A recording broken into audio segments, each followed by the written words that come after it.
Welcome back everyone, welcome to civil services study practice set number 333 पर आ जाइए UPPCS के लिए। फोकस करेंगे इसमें हम वर्ल्ड ज्योग्राफी के प्रश्नों पर। वर्ल्ड ज्योग्राफी में हमने कल कवर किया था नॉर्थ अमेरिका को, ठीक है, लेकिन कुछ प्रश्न रह गए थे तो north America plus south America चलेगा आज, ठीक है। साउथ अमेरिका के भी कुछ प्रश्न आ जाएंगे तो इससे जो अगला टेस्ट आएगा और साउथ अमेरिका कवर करेंगे बचा कुछ, और उसके बाद जो दूसरा बचा है उसको देखेंगे। तो चलिए स्टार्ट करते हैं। 2 से 3 सेकंड का टाइम मिलेगा एक प्रश्न को पढ़ने के बाद अपना भी सोचना कि आंसर क्या होगा। इस टेस्ट सीरीज की प्लेलिस्ट का लिंक आपको डिस्क्रिप्शन बॉक्स में मिल जाएगा, वहां पर आप टेस्ट नंबर 1 से लेकर 333 तक पहुंच सकते हो, मतलब इस टेस्ट तक पहुंच सकते हो। चलिए स्टार्ट करते हैं। तो क्वेश्चन नंबर 1 पर आ जाइए। निम्नलिखित कथनों पर विचार करना है, निम्नलिखित पर विचार करना है। कनाडा का ओंटारियो, कनाडा की डॉप्सन सिटी, कनाडा का मॉन्ट्रियल कोई सोना उत्पादन के लिए, कोई चांदी उत्पादन के लिए, कोई कागज उत्पादन के लिए सामने लिखा है। इसका मतलब ये नहीं कि करेक्ट होगा, वो बताइए कौन सी सही सम्मिलित है। कनाडा का मॉन्ट्रियल कागज उद्योग के लिए, कनाडा की डॉप्सन सिटी चांदी उत्पादन के लिए, कनाडा का ओंटारियो सोना उत्पादन के लिए। कनाडा का ओंटारियो सोना उत्पादन के लिए करेक्ट है। कनाडा की डॉप्सन सिटी सिल्वर के प्रोडक्शन के लिए, मतलब चांदी उत्पादन के लिए करेक्ट है। कनाडा का मॉन्ट्रियल कागज उद्योग के लिए। तीनों के तीनों करेक्ट हैं, सही सुमेलित हैं। डी है इसका आंसर। मॉन्ट्रियल प्रोटोकॉल ओजोन परत के क्षरण से संबंधित है, याद रखना। तो ओंटारियो तथा डॉप्सन, ठीक है, ये जो है क्रमशः सोना और चांदी के उत्पादन के लिए जाने जाते हैं। कनाडा का जो ओंटारियो है वो सोने के लिए, और कनाडा की जो डॉप्सन सिटी है यूकान में, वो चांदी के उत्पादन के लिए। मॉन्ट्रियल कागज उद्योग का केंद्र है। क्वेश्चन नंबर 2 पर आ जाइए। कनाडा स्थित है सुलिवान खान, निम्नलिखित में से किस खनिज के निक्षेप मिलते हैं वहां पर। कनाडा की सुलिवान खान में किस खनिज के निक्षेप मिलते हैं। सीसा और जस्ता के। तो देखिए सुलिवान खान में सीसा और जस्ता मतलब लेड और जिंक के निक्षेप मिलते हैं। सीसा और जस्ता संबद्ध रूप से प्राप्त होते हैं यहाँ पर, अतः इसे जो है जुड़वा खनिज भी कहा जाता है, इन दोनों खनिज को। क्वेश्चन नंबर 3 पर आ जाइए। निम्नलिखित युग्मों पर विचार करना है। 2 युग्म है, बताने की कौन सा सही सम्मिलित है। ट्रांस कैनेडियन पैसिफिक रेल मार्ग के सामने लिखा है हैलिफैक्स को ब्रिटिश कोलंबिया के प्रिंस रूपर्ट से जोड़ता है, ठीक है, यानी हैलिफैक्स को प्रिंस रूपर्ट से। और कैनेडियन राष्ट्रीय रेलवे न्यू ब्रंसविक को सेंट जॉन्स रेल मार्ग से जोड़ता है। करेक्ट हैं क्या दोनों के दोनों, या इंटरचेंज कर दूं, बताइए। देखिए दोनों के दोनों गलत है, ठीक है। डी है इसका आंसर। जो ट्रांस कैनेडियन पैसिफिक रेल मार्ग है वो न्यू ब्रंसविक को सेंट जॉन्स रेल मार्ग से जोड़ता है, और कैनेडियन राष्ट्रीय रेलवे जो है वो हैलिफैक्स को ब्रिटिश कोलंबिया के प्रिंस रूपर्ट से जोड़ता है। तो डी हो जाएगा इसका आंसर, कोई भी सही नहीं है। तो उपरोक्त में से दोनों के दोनों सही सुमेलित नहीं है, गलत सुमेलित हैं। जो ट्रांस कैनेडियन पैसिफिक रेल मार्ग है वो न्यू ब्रंसविक स्थित सेंट जॉन्स को प्रशांत महासागर स्थित वैंकूवर से जोड़ता है, और जो कैनेडियन राष्ट्रीय रेलवे है वो हैलिफैक्स नोवा स्कोशिया के हैलिफैक्स को ब्रिटिश कोलंबिया के प्रिंस रूपर्ट से जोड़ता है, ठीक है। उल्लेखनीय है कि ट्रांस कैनेडियन हाईवे जो है वो अटलांटिक से प्रशांत महासागर को जोड़ने वाला जो है 9,600 किलोमीटर लंबा है, ठीक है।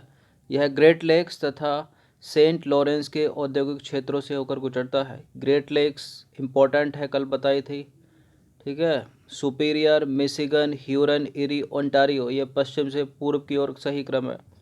दुनिया की सबसे बड़ी मीठे पानी की लेक है लेक सुपीरियर, सुपीरियर झील। क्वेश्चन नंबर 4 पर आ जाइए। निम्नलिखित कथनों पर विचार करेंगे। 2 स्टेटमेंट है यहाँ पर, बताइए कौन सा करेक्ट होगा। विंडसर को कनाडा का डेट्रॉयट कहा जाता है। हैमिल्टन कनाडा का बर्मिंघम नाम से प्रसिद्ध है। वैसे डेट्रॉयट है कहाँ पर, यूएसए में है, ठीक है, ऑटोमोबाइल के लिए, ठीक है। विंडसर को कनाडा का डेट्रॉयट कहा जाता है। हैमिल्टन कनाडा का बर्मिंघम नाम से जाना जाता है। करेक्ट है दोनों के दोनों स्टेटमेंट, सी है इसका आंसर। तो विंडसर को कनाडा का डेट्रॉयट कहा जाता है क्योंकि यहाँ ऑटोमोबाइल निर्माण उद्योग की स्थापना की गई है। जो हैमिल्टन है वो कनाडा के ओंटारियो में स्थित है और यह है घनी आबादी वाला और विकसित उद्योग के कारण कनाडा के बर्मिंघम नाम से जाना जाता है। ये धा नहीं है, घा है, घनी आबादी। क्वेश्चन नंबर 5 पर आ जाइए। ब्राज़ील जो है ना, ब्राज़ील वो दक्षिण अमेरिका के अधिकतम देशों से अपनी सीमा बनाता है। निम्नलिखित में से कौन से वो देश हैं जिनसे ब्राज़ील की सीमा नहीं लगी है? देखिए यहाँ है ब्राज़ील ऐसे फैला है बड़ा सा, और ब्राज़ील दक्षिणी अमेरिकी महाद्वीप के एक तो गिने चुने देश है, उसमें 15 देशों के साथ सीमा बनाता है। सॉरी, 15 देश हैं दक्षिण अमेरिका में, तो 15 में से 10 के साथ ही अपनी सीमा बनाता है। ठीक है, ब्राज़ील। ठीक है, अलग अलग फैले हैं, कोई यहाँ, कोई यहाँ, कोई यहाँ, कोई यहाँ, यहाँ पर भी, यहाँ पर भी, सब लगे हैं ये। अब इधर लगा एक, यहाँ है पैसिफिक ओशियन। ठीक है, साउथ पैसिफिक, ये चिली है, चिली। अब चिली यहाँ तक पहुँच नहीं पाता, चिली यहाँ तक पहुँच नहीं पाता क्योंकि ये 3 देश इसके बीच में आड़े आ जाते हैं, तो इसकी सीमा तो लगी नहीं है इससे चिली, तो चिली की नहीं लगी है। एक यहाँ पर इक्वाडोर, ठीक है, ये जो देश है ये बीच में आड़े आ जाता है, तब नहीं मिल पाती इसकी सीमा, ये है इक्वाडोर। तो सूरीनाम की सीमा इससे लगी है, गुयाना की लगी है, वेनेजुएला की लगी है, कोलंबिया की लगी है, बोलीविया की लगी है, पराग्वे की लगी है, नहीं लगी है तो इस इक्वाडोर की और इस चिली की, तो सी हो जाएगा इसका आंसर। तो देखिए दक्षिण अमेरिका में कुल 15 देश हैं जिनमें से ब्राज़ील की सीमा 10 देशों के साथ लगती है। इक्वाडोर तथा चिली 2 देश ऐसे हैं जिनसे ब्राज़ील की सीमा नहीं लगती है। तो यह है दक्षिणी अमेरिका का ब्राज़ील। देखिए कितना लंबा सा फैला है, यहाँ से यहाँ तक, देखिए ये सब ब्राज़ील, ये पूरा है ग्रीन ग्रीन ग्रीन। ठीक है, अब अर्जेंटीना भी इससे लग गया, पराग्वे इससे लग गया, बोलीविया इससे लग गया, यहाँ से इतना है, पूरा पेरू फैला ये भी लग गया, कोलंबिया लग गया, वेनेजुएला लग गया, गुयाना लग गया, फ्रेंच गुयाना लग गया, सूरीनाम लग गया। ये जो एक पॉइंट मार रखा है ना रेड कलर का, ये है इक्वाडोर। क्या है ये? इक्वाडोर। इक्वाडोर नहीं लगता क्योंकि ऊपर से कोलंबिया ने कवर कर रखा है, नीचे से पेरू ने कवर कर रखा है। ये यहाँ पर है चिली, ये भी नहीं लगता है क्योंकि चिली देखिए इतना पूरा फैला है नीचे तक, यहाँ से यहाँ तक। अब इसको जो है नीचे से अर्जेंटीना कवर कर रहा है, पराग्वे कवर कर रहा है, बोलीविया कवर कर रहा है, पेरू भी कवर कर रहा है, लगने नहीं दे रहा। ठीक है, चलिए क्वेश्चन नंबर 6 पर आ जाइए। निम्नलिखित में से कौन सा द्वीप ऑलिव रिडले टर्टल का प्राकृतिक प्रजनन स्थल है साउथ अमेरिका में? न्यू फाउंडलैंड नहीं है। न्यू फाउंडलैंड में ठंडी गर्म जलधाराएं मिलती हैं और ये प्लैंकटन यहाँ पर पाए जाते हैं जिनको खाने के लिए मछली आती है, वो मत्स्य उत्पादन का सबसे बड़ा केंद्र है। ठीक है, गालपागोस है इसका उत्तर। ऑलिव रिडले टर्टल का प्राकृतिक प्रजनन केंद्र है दक्षिणी अमेरिका में गालपागोस। तो गालपागोस जो द्वीप है वो इक्वाडोर में है, जिसकी सीमा नहीं लगती है ब्राज़ील से और बिल्कुल पैसिफिक से सटा है। ठीक है, ऑलिव रिडले टर्टल का प्राकृतिक प्रजनन स्थल है और यह यूनेस्को की विश्व धरोहर स्थल में भी शामिल है, इसलिए इंपॉर्टेंट हो जाता है। क्वेश्चन नंबर 7 पर आ जाइए। निम्नलिखित कथनों पर विचार करेंगे, 3 स्टेटमेंट है यहाँ पर, बताना कि इनमें से कौन सा करेक्ट होगा। अर्जेंटीना दक्षिण अमेरिका का सबसे बड़ा लैंडलॉक्ड कंट्री है, मतलब स्थल रुद्ध या स्थल अवरुद्ध देश है। फॉकलैंड द्वीप पर अमेरिका का अधिकार है और टिटिकाका झील पेरू तथा चिली की सीमा पर स्थित है। बताइए कौन सा करेक्ट है। तीनों के तीनों स्टेटमेंट अलग अलग प्रश्न पूछे जा सकते हैं और पूछे भी गए हैं। जो लेक टिटिकाका है वो पेरू और बोलीविया की सीमा पर स्थित है, कॉम्पिटिटिव एग्जाम की फेवरेट है, बहुत बार पूछी गई है, गलत है स्टेटमेंट। ठीक है, पेरू और बोलीविया हो जाएगा, चिली नहीं होगा। जो फॉकलैंड द्वीप है वो अमेरिका के अधिकार क्षेत्र में नहीं है, यूनाइटेड किंगडम के अधिकार क्षेत्र में है, गलत है ये वाला भी, दोनों कट गए।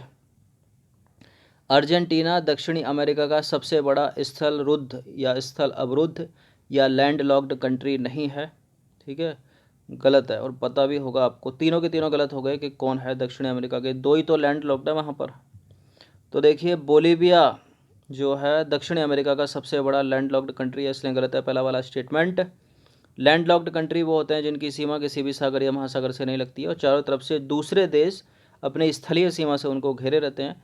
तो 2 ही हैं वहाँ पर, पराग्वे और बोलीविया। बात करें फॉकलैंड की, तो फॉकलैंड पर यूनाइटेड किंगडम का अधिकार है। यह प्रशांत महासागर तथा अटलांटिक महासागर के मध्य स्थित है। जो टिटिकाका झील है वो विश्व की सबसे ऊंचाई पर स्थित एक नौगम्य झील है जो पेरू तथा बोलीविया के साथ अपनी सीमा बनाती है। ठीक है, पेरू तथा बोलीविया देखते हैं कहाँ पर है। तो देखिए ये जो पॉइंट मार रखी है ना, ये है देखिए पेरू, यह है टिटिकाका झील, यह है बोलीविया और यह है पेरू की सीमा पर, दिख गई बीचों बीच।